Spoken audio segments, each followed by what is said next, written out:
Welcome back to another Raid Shadow Legends video with Blazing Corp. We are going to be looking at the double chance for legendary shards to be playing a legendary champion. And we're going to look at some of the 10 times. So we're having a double chance for a legendary plus 10 times here. We don't get that often. So we're going to see if it is worth it to pull right now here. Actually, I guess come tomorrow. We're going to do that next.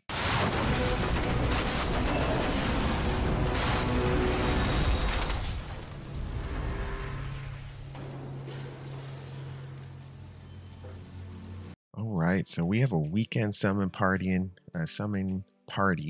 coming up. And let's see, 3 days of summoning boosts coming up to help you get some of Raid's most wanted legendary champions here. So from Friday the 3rd until Monday the 6th, we're doubling your chances of receiving legendary champions from Sacred Shards. From Saturday the 4th to Sunday the 5th, however, they're giving you a 10 times chance of summoning Countess Lix from Shards. It looks like Sacred Shards here. And then from Sunday the 5th until Monday the 6th, another 10 times chance of summoning Astralon from Sacred Shards here. So, so good thing, I guess, there is that Sacred Shards are doubled in chance. So we're going to get 12% chance instead of a normal 6. And then obviously Epic will be... Oh, the chance of summoning Epic and Legendary champions from Ancient Shards. Ancient and Void Shards are the same as normal, so that's good. And then obviously, if you summon a Sacred Shard between the 4th and 6th, you'll have 10 times chance of getting either Countess Lix or Astralon. Obviously, depending on the date, compared to other champions on the dates mentioned above. So is it worth it to do Astralon and Countess Lix here? So let's take a look. So where I usually, so you can use Countess Lix and Astralon pretty much everywhere here. They're actually pretty fantastic in terms of like champions on that end. So where I mainly use them now is in the Fire Knight. So let's see why. So we've got, oh, Countess Lix is in my vault. So only reason she's in the vault is she's finished. So it's not that I need to finish her, she's actually finished. So we don't have the best gear on Astralon here. We got a 4-piece gear, wow, on him here. But let's see what we have in terms of the stats. So almost 34,000 health points, 3,800 attack. It's a little bit lower on the defense, so we could definitely get that up if we were to bring him into some, crazier content. Not 196 in terms of the speed, 106 crit weight, 167 crit damage here. Then we have 137 resistance, and we have his accuracy high, so he can land his abilities 281 here. Why do we like Astralon? So attacks one enemy 2 times, has a 30% booked up to 50% chance of placing a 60% decreased defense debuff for 2 turns.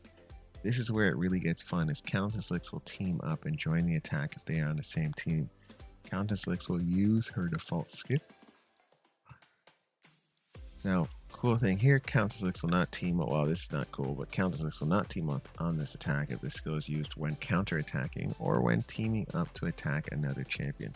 Now, too bad, because that would be nice if she got the extra hits, because then we could build teams around that where you're just really pumping out damage. So, Divine Imminence. Yeah, I think, yeah. Attacks one enemy will ignore increased defense, strengthen, and ally protection buffs. That's really nice. That's like a really solid skill for the Doom Tower here.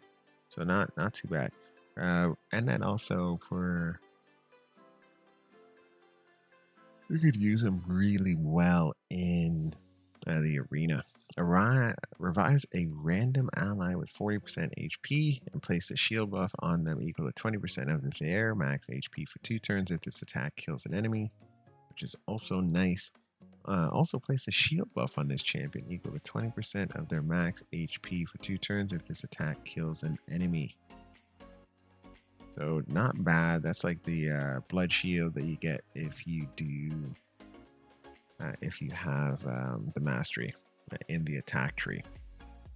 That's a 3-turn cooldown, so rolls around pretty fast if you have his speed up. And then last but not least, Light of Sanctity. So cool thing here, removes all buffs from targets under Veil, Perfect Veil buffs, then places a weaken debuff on enemies who have Veil or Perfect Veil buffs removed, then attacks all enemies. Also has a 100% chance when booked of placing a stun debuff on all enemies for 1 turn. Now, there's not too many champions that have a 100% stun. So if he's not doing this part, he's stunning everybody, which is really, really nice. And this is like this ability can be hard. Like it can hit hard for sure. Right, so not a bad way at all to roll for sure. All right, so besides that, we've got our Emissary. So fills his champion turn meter by 3% every time an ally is hit. Decreases incoming damage by 25% if the attacker's attack is lower than this champion's.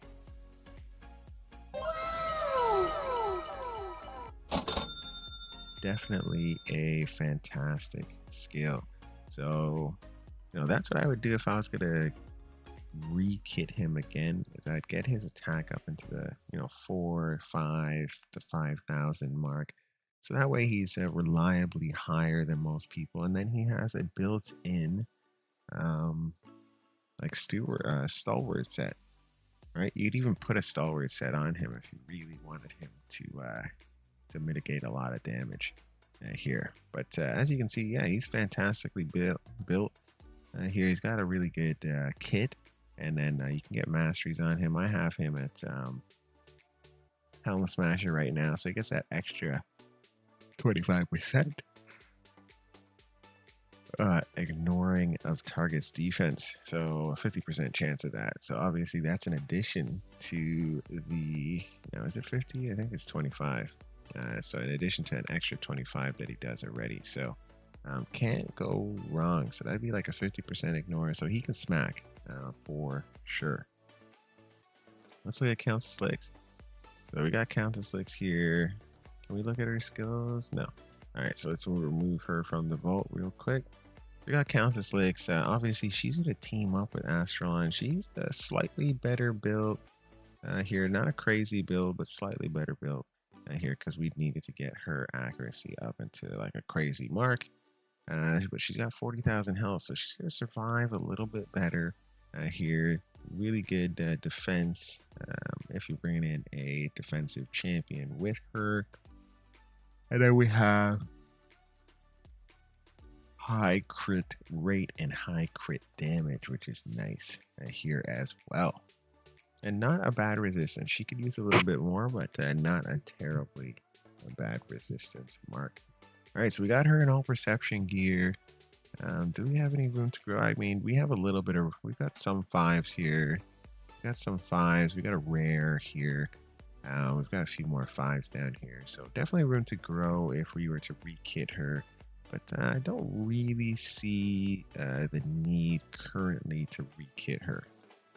All right, so she does need, surprising enough, like you don't really need to get these skills booked out. You could, it would make her way better, but we've been running her for a long time without these skills booked out. So she could do more damage. She could have her skills roll around a lot quicker if we booked her out for sure.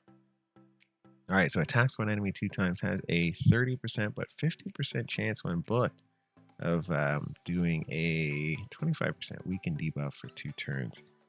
You don't really need to book this out because the amount of time she's going to do her A1 is ridiculous here. So she's going to get that weakened debuff off pretty much very consistently. Mire of Misery attacks all enemies 3 times, which is really nice. Each hit has a 100% chance when booked of placing a 30% decreased speed debuff for 2 turns. Each hit also has a 100% chance when booked of decreasing the enemy's turn meter by 10%. So generally, she's pretty much always going to reduce that turn meter. Now, this is every 5. This would be better to be an every 4 or even an every 3 turn. But every 4 is pretty nice. This would be one thing you'd want to book out if she was one of your main champions. We then have time dilation here. So attacks all enemies has a 75% chance, but 100 when booked, of placing a block active skills debuff for 2 turns. Also decrease the cooldowns of all ally skills except this champion's by 1 turn, which is really nice actually. Here, so if you have her going last in your, or you use this ability second, this is a nice ability to use because now she's gonna block, she's gonna reduce all those cooldowns. Here, now this could be a 5-turn cooldown if booked, but yeah, we didn't book her here. We should eventually. If I had like a ridiculous amount of legendary books, I probably would. This is even more of a thing to know that we need to have the ability to farm legendary books right here, because I would book out some of these people who make sense to book out. This is the really cool part here. Unredeemed removes 1 random debuff from Astralon and this champion at the start of each turn. Only available if Astralon is on the team. So super important there on that end. But there fills this champion's turn meter by, she got 2 passes, which is insane. Fills this champion's turn meter by 5% each time an ally receives a debuff. Here, so she is going to be, if allies are getting any kind of debuffs on them, she's going to be taking her turn pretty fast here, which is nice. And then Astralon's going to be speeding up because they're getting hit. So it's kind of like a 1-2 tandem. Here, Countess Lix is a very, very good champion, especially when booked. Here, she's a really good champion when not booked, but a very good champion when booked. I have her in here for the mastery, a Giant Slayer. I like it because she is actually going to be hitting at least, she's going to be hitting 4 times here with her A1, because Astralon's going to do his A1 here for the most part. And then she's going to be hitting 3 times here. So she's got a lot of chances to hit Giant Slayer procs. And I have seen Giant Slayer go off on all 3 hits a few times. So we'll check that out for in this particular battle. All right, let's see how they do versus the Fire Knight, stage 25 here.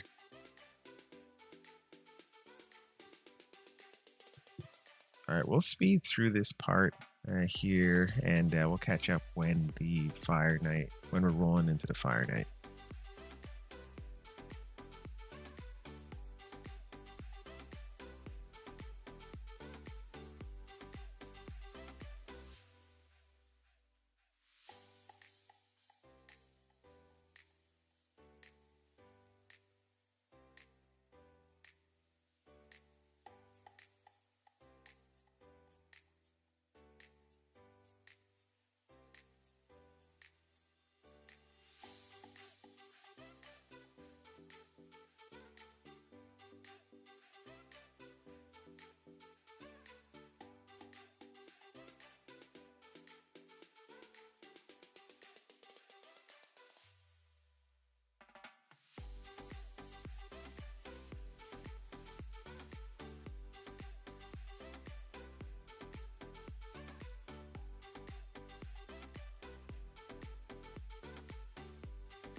All right, so we are back. We are versus the Fire Knight here. So yeah, it's just getting your abilities off pretty much at this point, and then letting. And you can see here how much control they have here. Now, Countess Lix is really good in this part, especially if she gets her 3-hit off. She's going to reduce a lot of turn meter along with Allure here. But you can see between the two of them, they are pretty much control champions for the most part. And you did see that during the run with them, is that the champions were not able to take control. They were not able to take their turns, which is really fantastic. Now, yeah, this is pretty close. It is getting pretty close to him taking a turn here, but for the most part, between Allure and Countess Lix, they're able to keep him at bay here. So really consistent and uneventful run here. Countess Lix, even with no mastery, even with no books in her, does more damage than Astralon here, but you could make it easier by booking her out for sure here. So that is quite important to keep in mind here for on that end. Now, 5-star, I'm not taking any 5-star gear anymore. I am just going for 6-star, epic and above for the most part, unless for some reason that rare gear is just BC in terms of the stats here. But yep, pretty good way. Do I recommend going if you have the shards to pull and you don't have Astralon, or you only have like one side of it. Here you have Astralon, but you don't have Countess Lix. Definitely go for Countess Lix. Definitely go for Astralon. They're a fantastic team together here, and they can go pretty much anywhere here, with the exception, I would say, of going into Spider.